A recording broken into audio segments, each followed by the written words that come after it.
Oui, bonjour, bonsoir, partout aux alliés par rapport à Air Place Nine Oyo et Jean Mibino, to Jean Mibiso, et alliés Oyabino, bon, mais ça comme d'habitude, président Kennedy, Montou a Bengana Kabila na pouvoir et puis Azali coïncité arrestation immédiate à M. Kabila au sein de la République démocratique du Congo. Encore une fois de plus, encore, je suis très content, très ravi à colocation sur la rivière de Kinshasa où Azali Bengana Congo ya Sango ya Congo, na Pessimbote partout aux Hollande Viso, dans toute la diaspora congolaise, na Canada, na Paris, na Nouvelle-Zélande, na Moscou, na États-Unis d'Amérique, Azali Oyabino, Pakanabino, président Kennedy, Oyowapi, Azali toujours consisté toujours arrestation immédiate à M. Kabila au sein de la République démocratique du Congo. Lelo, Tokolobelani Bandeko, Lelo, Toye Kobimisa ba dessous des cartes par rapport à guerre Est, Tokolobela beaucoup plus Makambu Oyo et Salemi pour que bon mon M23 Bayako attaquer Bisso au moment où le président de la République, Félix Antoine Tshisekedi Tshilombo, a maîtriser la situation à M23 dans le niveau de Est, mais on a vu après réunion à Katanga, où Moïse Katumbi na Ndeko Kabila Sanganaki, parce qu'il va réunir après 3 jours, 4 jours, 3 jours, 4 jours plutôt, M23, tombo qui est sous Tokolobelango, dessus des cartes, ma soeur tout Robeta Yango, et puis Tokolobelana, arrestation, il y a Moissi Moko, beaucoup de Moissi Yango, Bakange pourquoi, Bakouti Maboko Nanini, beaucoup Bango Awa, et puis Tokolobela Peli Kambotali, accord, il y a Nairobi, c'est qui est dedans, na Katia, accord, il y a Nairobi, et puis beaucoup pourquoi les 2 soldats rwandais ont été libérés sur quelle demande, et puis demande d'un le président de la République, il y a RDC à libérer les 2 soldats rwandais. Et non seulement Rwanda va quitter, et à ma connaissance, tout soit na information il aurait que ces conditionnements bomi 2 étudiants congolais na Rwanda na service ya renseignement rwandais. Merci beaucoup. Toké na première saison na biso ezali ni bande partout aux Hollande biso partout bozali première saison na biso ezali ni tomoni réunion ya Katanga et salemaki dimanche. Après avoir reçu la réunion en dimanche, lundi, mardi, mercredi, basali attaque na niveau à Est. Allez-y comprendre. Or, na kati ya RDC, tozali na plus ou moins 3000 mouvements ya ba rebelles. Bananyo bazali sima ba rebelle wana bandeko a oza biloko ya se ya mainde mpaka ayeko bimisela bino qui sont derrière ba rebelle wana batani na bakombo mais awa tomoni na renseignement oyo salimaki bakangi mwasi moko na kombo ya Béatrice Safari. Mwasi yango azali mwasi ya nani? Et puis na maboko ya mwasi wana ba trouver ni na kati. J'ai des images mais ba image yango est un peu flou. Mais à la prochaine fois, je passerai ici na ote sokola ba image ya mwasi na mobali. Vous allez voir que non, notre pays a été infiltré à bas niveau nyonso. Et le connu émis c'est pas ça qui bandeko. Na réunion ya Lubumbashi. Oyo Kabila na Katumbi. Si vous remarquez, ce n'est que les étrangers qui se sont réunis entre eux pour combattre le vrai Congolais. Banamboka Solo. Ce n'est que les étrangers qui se sont réunis pour combattre maintenant le vrai Congolais authentique des pères et des mères. Leur souci c'est quoi? Kabila, Moïse Katumbi, alias Soriano, babeti coopération à Bango. Parce que awa, nazo bimisa ba dessous des cartes. Oyo ba Congolais belé ba iba quitté. Oyo monde entier peut-être yebi mais ba bombi yango. tant que Congolais, je ne peux jamais cacher cela. Pourquoi? C'est parce que c'est notre pays qui est menacé, c'est toute une nation qui est menacée. Aujourd'hui, nayaki uniquement pour la tête ça n'a pas mboka ce qui se passe na katia mboka na bango. To mboka na biso. Tomoni réunion wana. Or, dans cette réunion, il y a Lubumbashi. Il y a eu des conversations entre Paul Kagame et Moïse Katumbi et Kabila. Masolo ni babetaki na kati ya réunion wana. Kagame aza lokola partenaire na bango. Kagame aza lokola partenaire na bango. Sur le plan armement. Sur le plan armement. Koto yo M23 bambouye Est, ce qui bambouye Est, Lubumbashi va se déclarer en tant qu'un pays État indépendant. C'est ça qui était les cartes.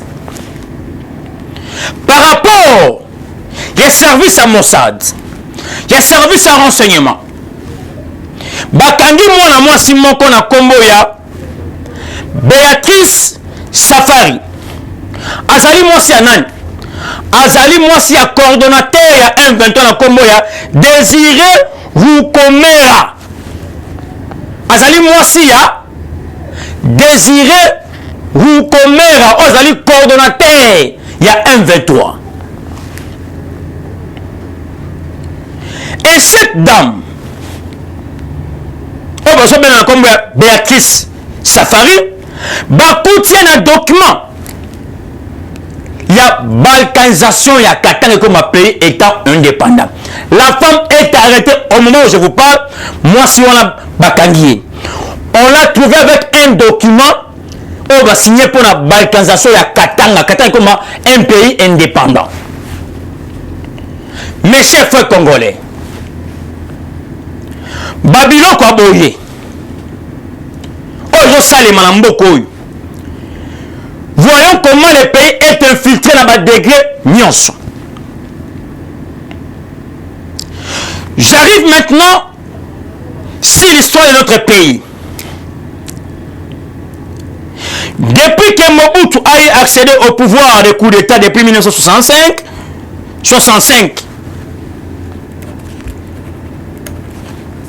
1965, Mobutu a eu pouvoir.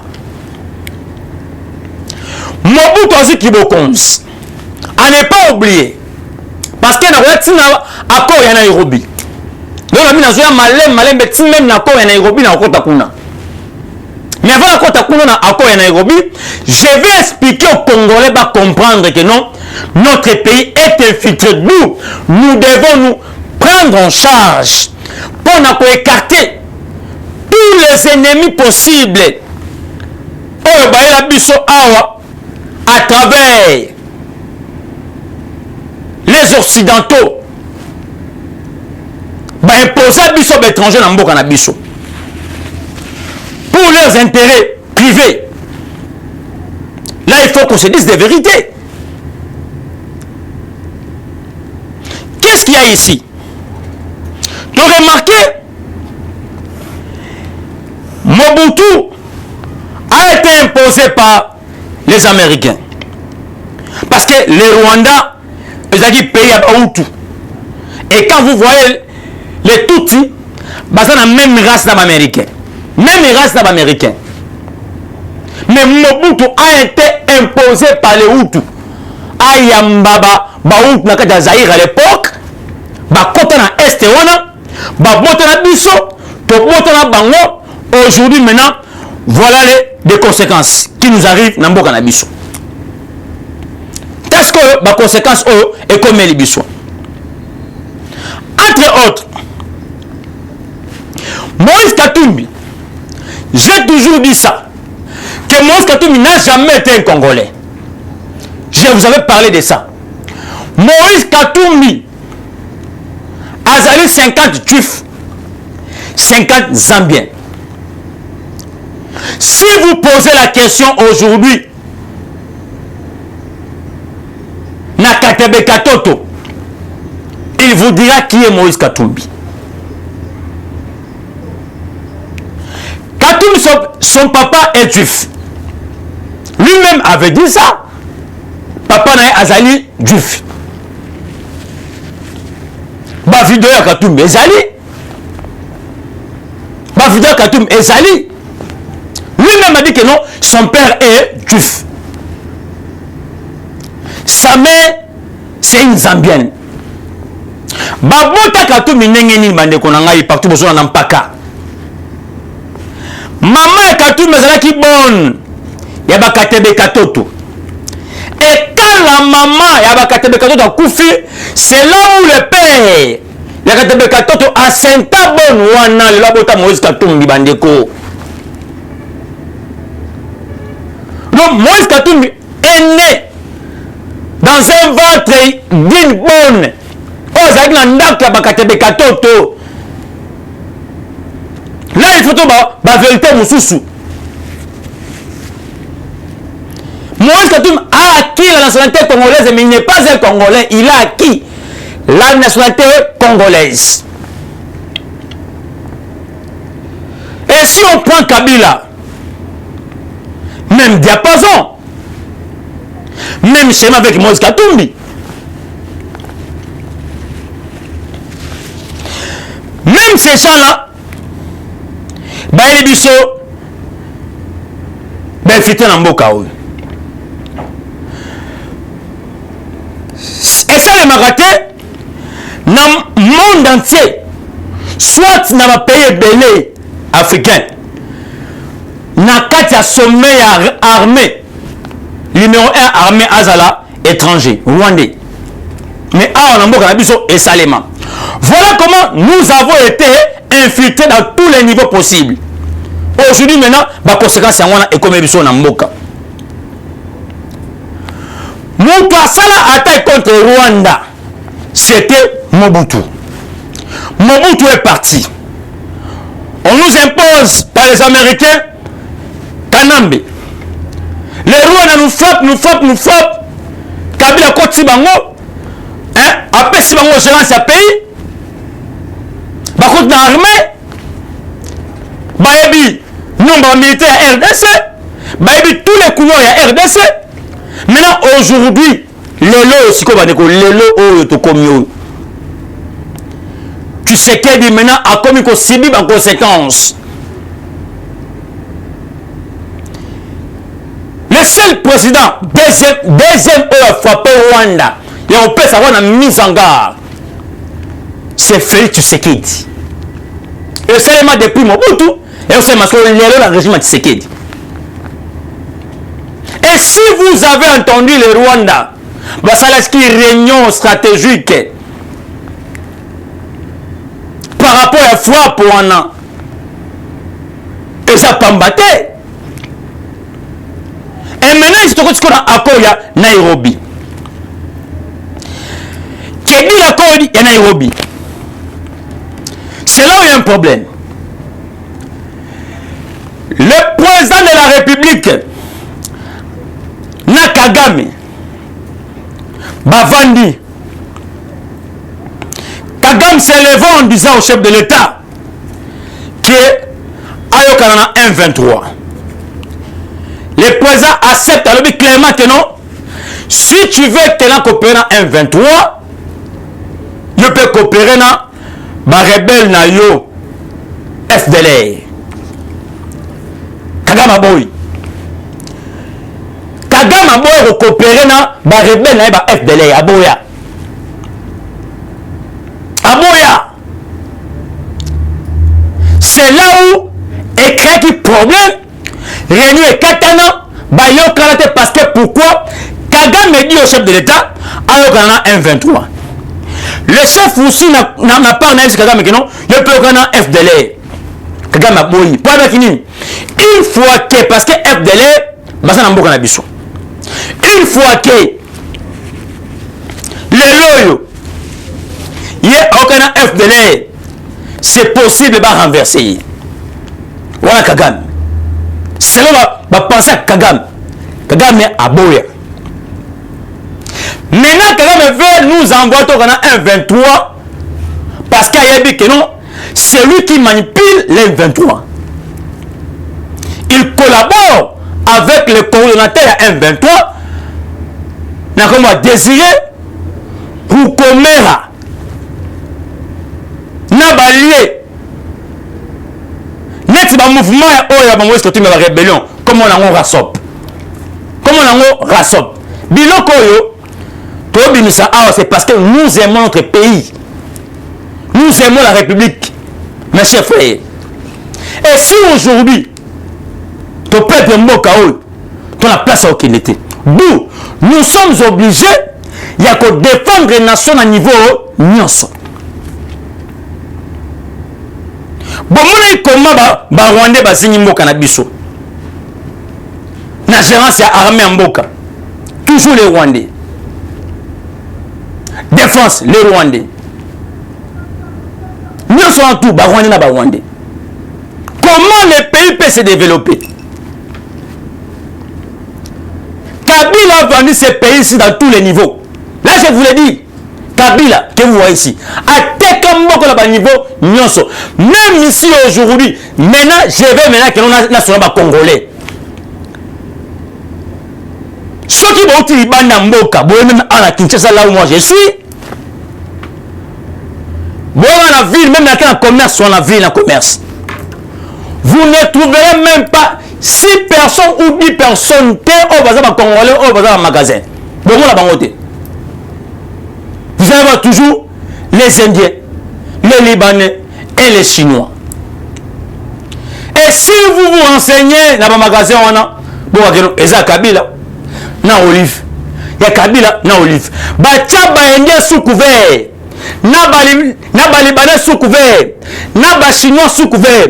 Mais Bakolo Biloko wana bazali.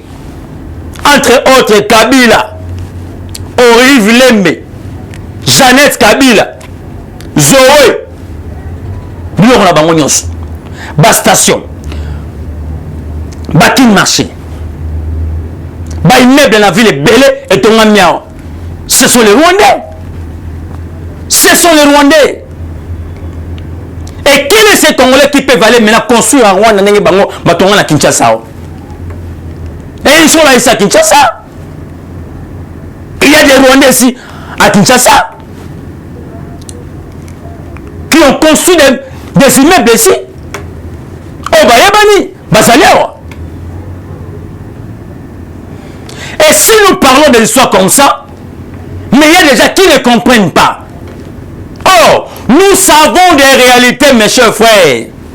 Nous connaissons tout ce qui se passe ici chez nous. Il est grand temps de nous mobiliser en tant qu'un seul homme, de dire non, c'est notre patrie, c'est notre nation. Nous devons défendre la République. Nous devons sauver ce pays. C'est un pays qui nous a été légué par nos parents. Et si nous regardons comme ça, on ne dit rien.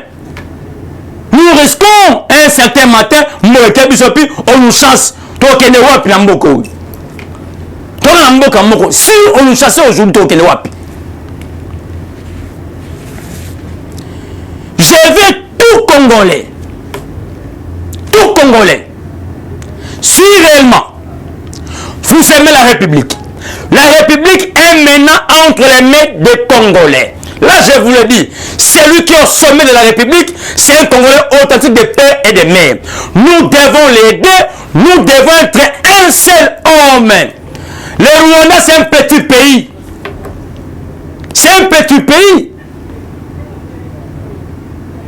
Il faut maintenant se concerter, se demander, se poser beaucoup de questions pour savoir qui sont derrière le Rwanda ou qui est derrière le Rwanda. À chaque fois que la République est menacée et qu'il menace Rwanda, un petit pays. Qui Qui sont derrière Rwanda? Tout ça, il faut se mettre autour d'une table. Il faut sauver la nation. Il faut sauver la République.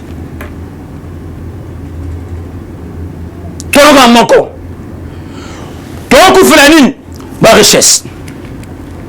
Or, si aujourd'hui, on comprenait que on a un bon pays, on a des richesses sophistiquées, on a des richesses rocambolesques, et ce n'est toujours la conscience pour sauver la richesse. Donc, on sauve mon ennemi. N'a pas d'injure, n'a pas de divergence, n'a pas de développement, n'a pas de corps. N'a pas de corps. Bon, mon corps, ça force. Bon, mon corps, ça force. Mais ce n'est pas le cas aujourd'hui, c'est eux.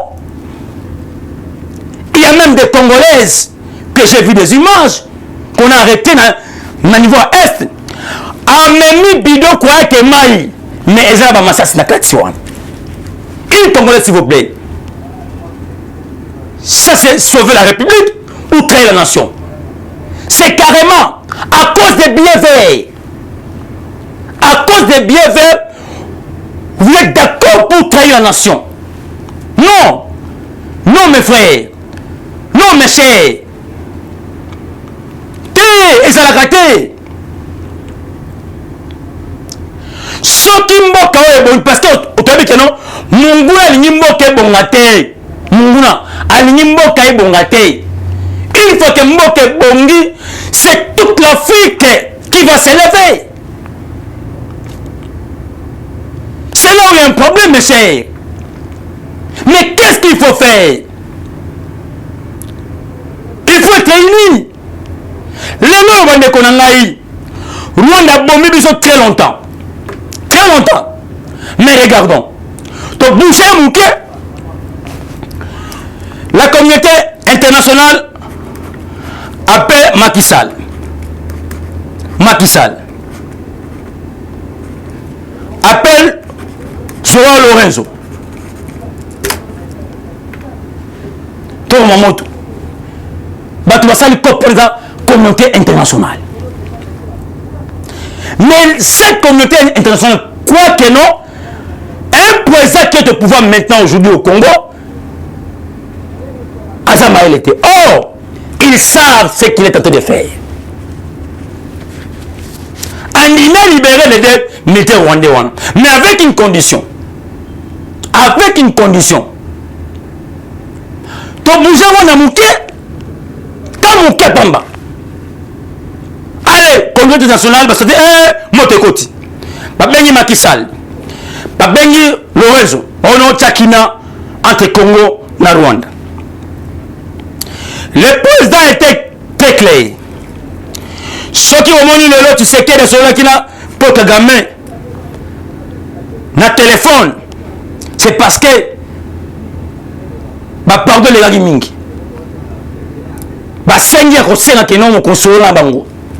Il a dit à Kagame Boye, soit la paix totale,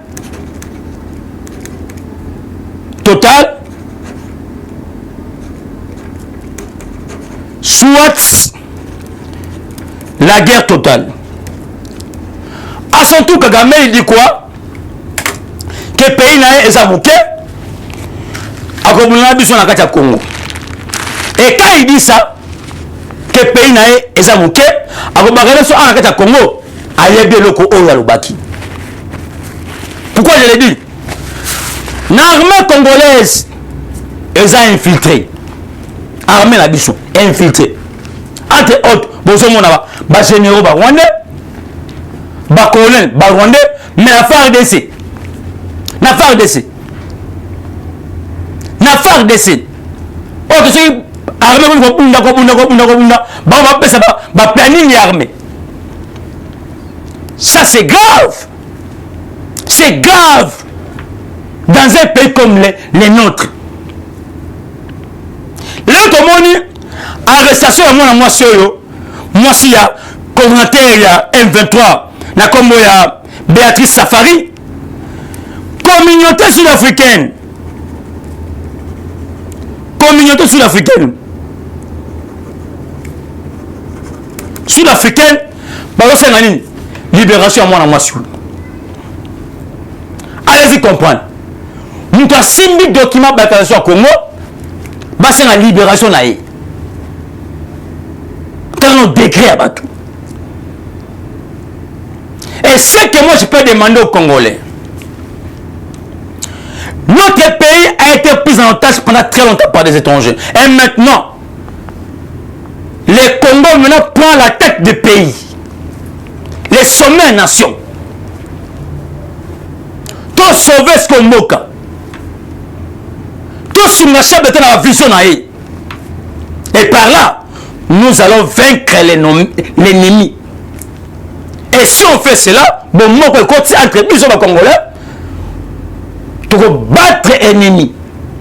Parce que vous savez de quelle manière Rwandais Bakota. Ce n'est pas ce qu'elle n'est moutou. Vous savez, et maintenant aujourd'hui, le président de la République est en train de subir les conséquences. Je vous dis, la guerre est là. Là, je vous dis, la guerre est là.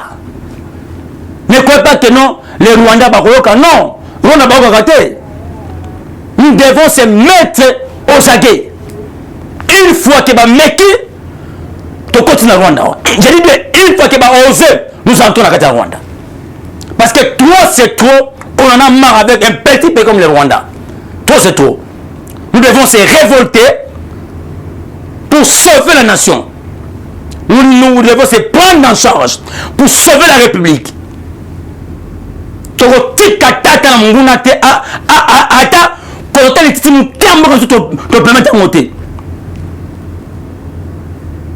Merci beaucoup.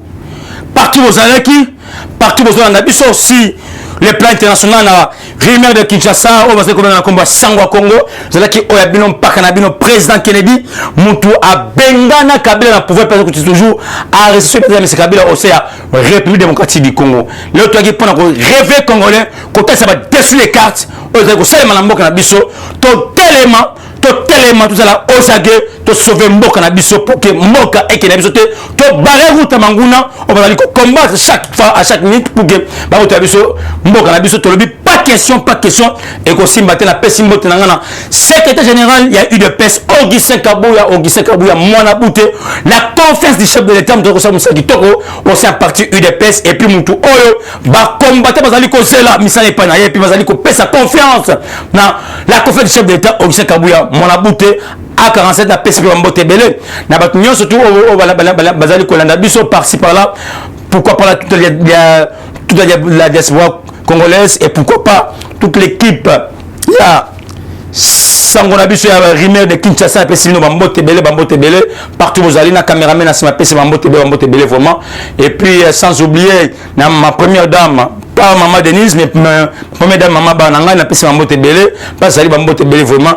Numéro WhatsApp 243 85 11 72 341 plus 243 85 11 72 341 plus 243 85 11 72 341. C'est qui Oyabino Pakanabino président Kennedy Moutabengana Kabila pouvait toujours action militaire de Kabila au CA République démocratique du Congo. Ciao, à la prochaine, à la prochaine jour. Merci. Eshima, votre magazine qui bat au rythme de l'actualité. Une réponse à vos besoins en information, un éclairage dans divers domaines. Impartial, documenté, instructif. Eshima, au cœur de l'info. Retrouvez la nouvelle édition. Le service national de la RDC, une seconde chance pour les Kuluna. Le commandant du service national, le général-major Jean-Pierre Kassongo Kabouik, est en passe de réussir le plus difficile. La conversion des délinquants juvéniles appelés Kuluna en bâtisseurs de la République. Jean-Pierre Kassongo Kabouik a réalisé des avancées notables à la tête de ce service qu'il occupe depuis juillet 2018. Ce jeune délinquant, presque indomptable dans les rues de Kinshasa, ont finalement été maîtrisés au centre pilote de Kanyama KCC. À ce jour, ils sont endoctrinés et formés à rendre service à la nation, à devenir utiles pour le pays. Au total, 2000 anciens Kuluna devenus aujourd'hui bâtisseurs ont perçu leur premier salaire après une période de 14 mois de formation dans plusieurs domaines, notamment la maçonnerie, la menuiserie et autres. Cette étape a concrétisé la volonté exprimée par le chef de l'État, Félix Tshisekedi, qui prône une autre méthode plus humaine pour l'encadrement de ce jeune brigand urbain et leur réinsertion sociale. Cela à travers la formation pour servir de main-d'œuvre au profit de la République démocratique du Congo. Dans un long entretien accordé à Eshima Magazine, le général-major Jean-Pierre Kassongo Kabwik explique le retour 4 ans après de la production agricole à Kanyama Kasese. Dans cette interview exclusive, le commandant du service national égrène les réalisations de cette structure qui revient d'une longue léthargie. Il évoque l'expérience des cantines militaires et policières et révèle que son service paramilitaire mettra bientôt ses cantines à la disposition du campus universitaire en faveur des étudiants. Focus. L'équipe Mwakadi fait exploser le compteur. La DGI dépasse 200% des recettes fiscales au mois d'avril 2022, soit le triple réalisé en avril 2021. Une performance historique jamais réalisée au sein de cette régie financière. À lire également, les FARDC progressent de 5 places au monde selon le classement établi par Global Power. Analyse de l'état de siège décrété depuis 1 an dans les provinces de l'Ituri et du Nord Kivu. Découvrez également plusieurs autres sujets à lire dans ce nouveau numéro. Retrouvez l'intégralité du magazine Eshima dans les kiosques. Eshima Magazine, un nouveau standard d'information.